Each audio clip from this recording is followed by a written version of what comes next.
Three surah of Quran that are recommended to be recited on the nights of Qadr are Surah Al-Ankabut, Surah Al-Rum, and Surah Al-Dukhan. I'd like to today look at Surah Al-Ankabut, which is surah number 29. Take a salient point from the surah so we can focus on it on these nights of Qadr and be able to apply it to our lives. Remember the hadith of Imam Ja'far Sadiq alayhi salam, where he says that if this surah is recited with Surah Al-Rum on the 23rd night of Ramadan, then there is definite entry into Jannah. So let's look at an aspect of it. Ankabut actually means spider, and the name refers to the web of the spider, which is mentioned in ayah 41 of the surah. Here Allah subhanahu wa ta'ala says, Bismillahir Rahmanir Rahim, مَثَلُ الَّذِينَ اتَّخَذُوا مِن دُونِ اللَّهِ أَوْلِيَاءَ كَمَثَلِ الْأَنكَبُوتِ اتَّخَذَتْ بَيْتًا. The parable of those who take guardians besides Allah is as the parable of the spider that makes for itself a house. وَإِنَّ أَوْهَنَ الْبُيُوتِ لَبَيْتُ الْأَنكَبُوتِ لَوْ كَانُوا يَعْلَمُونَ. And most surely the frailest of houses is the house of the spider, if only they knew. So, he's talking about this flimsy yet intricate structure of the spider's web. It's beautiful, it's artistically designed, and to a spider it's the strongest fortress which it can make. But the whole structure can be brushed away without resistance. And we spin this web for ourselves when we build our lives on the materialistic. And when we tend to depend on it, it is basically a comparison of our phobias, our attachments, our habits, which form our existence. And Allah subhanahu wa ta'ala is telling us, look how quickly it can be brushed away. The only structure that is indestructible is based on the knowledge of Allah and His laws that govern existence. You know, the web here is what a person may weave and consider to be the most important to his heart. Now, to become familiar with the laws of Allah subhanahu wa ta'ala, we have to first step out of the entanglement of the self-woven web. But it's important. There's a couple of notes of caution that we have to apply. You know, when we look at the spider, when a web tears, the spider leaves it and spins another one with little trouble.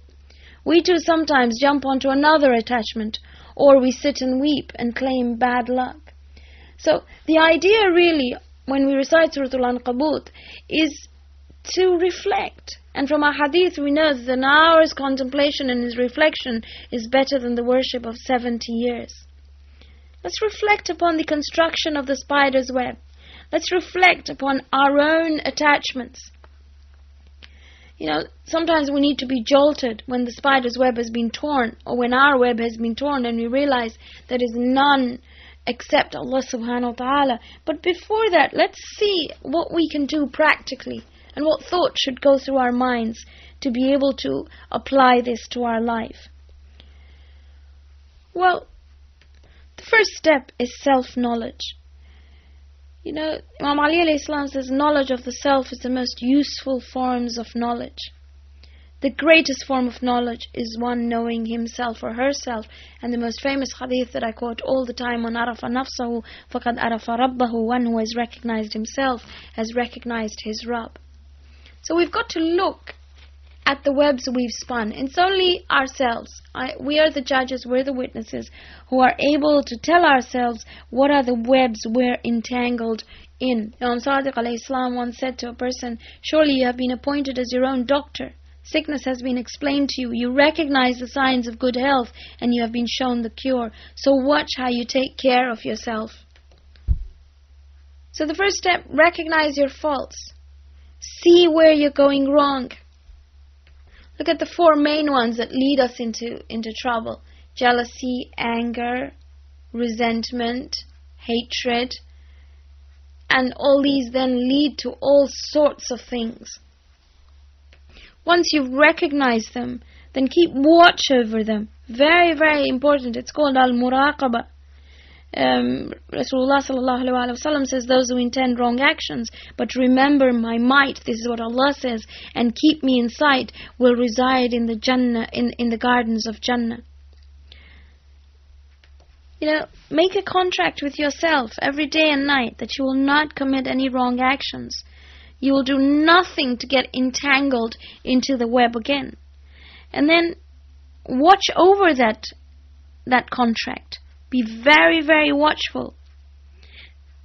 And then go ahead a little bit further and take account at the end of the day, just as any business person will take account. Take account of how far you have kept this contract on. And if you find that you've done something wrong, then make sure you punish yourself. Make sure you pay a penalty. The next step in stopping to build a greater web, or reducing our web, or getting unentangled from this web, is to control the passions. And Ramadan, the month of Ramadan, is the best time to be able to do this. Rasulullah sallallahu alaihi wasallam said that those of you who have the best standing with Allah are those who remain longest in a state of hunger and reflection. The most hated of you are those who are always sleeping, eating and drinking. And on the subject of eating, Imam Sadiq says there's nothing more harmful to the heart of a mu'min than overeating, because it causes hardness of heart and an excitement of desire. Hunger, he says, is a nourishment for the mu'min, food for the spirit and heart, and it is health for the body. Rasulullah sallallahu alaihi wasallam says there are 7 kinds of people who will be protected by Allah on the day when there will be no protection amongst His. Amongst them will be the man whom a rich and beautiful woman sought to entice, and who said, I fear Allah, Rabbul Alameen.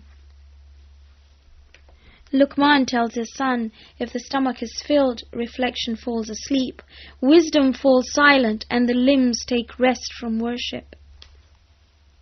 So a good time to be able to balance ourselves into a state where our physical part actually is able to enhance our spirituality.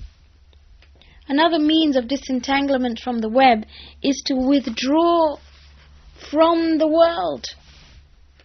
I don't mean literally. I mean to be able to withdraw into solitude on and off, to reflect on its temporal and to use the temporal to seek permanence.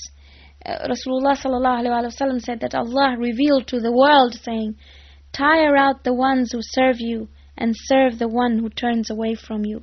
Surely the slave who remains alone with his Rabb in the depths of a dark night conversing in prayer will have a light placed in his heart by Allah. And if he says, Ya Rabbi, Allah in His Majesty will say, at your service, my abd, ask of me and I will grant it to you. Rely on me and I will be enough for you. Then He will say to His angels, look at my slave who has retired in the depths of a dark night while the idle are playing and the negligent are asleep. Bear witness that I have forgiven him. Must balance it though. Again, look at what Imam Sadiq says. He says, people of intellect choose withdrawal from society because sincere brothers and intimate friends are few. But they know that the company of the righteous and pious is better than to be solitary and withdrawn. Whoever chooses to abandon the elect by his own choice must inevitably be afflicted by the worst of people. By extension, it's saying that keep away from those who lure you back into the web, entangle you again. Keep with those who keep you away from entanglement. And finally, strengthen the structure and foundation of Iman by Salah. And like I said, we've got to understand this, and we will talk about it in future series. Dua, good deeds, and contemplation, which we will talk further on, inshallah, tomorrow, when we look at Surah Al-Rum. Surah Al-Ankabut spans over 69 ayat, and we've just looked at one from which the name is derived. I'd like to briefly go over some of the other ayat that we can concentrate on. The second one in particular, Allah subhanahu wa ta'ala says, أَحَسِبَ النَّاسُ أَن يُتْرَقُوا أَن يَقُولُوا آمَنَّا وَهُمْ لَا يُفْتَنُونَ. Does the human being think that they will be left alone just by saying we believe and they will not be tried? It's something to try and think about. The best way I can put it is think that if you were convicted of being a Muslim and you were taken to court, would you be found guilty? And that's precisely what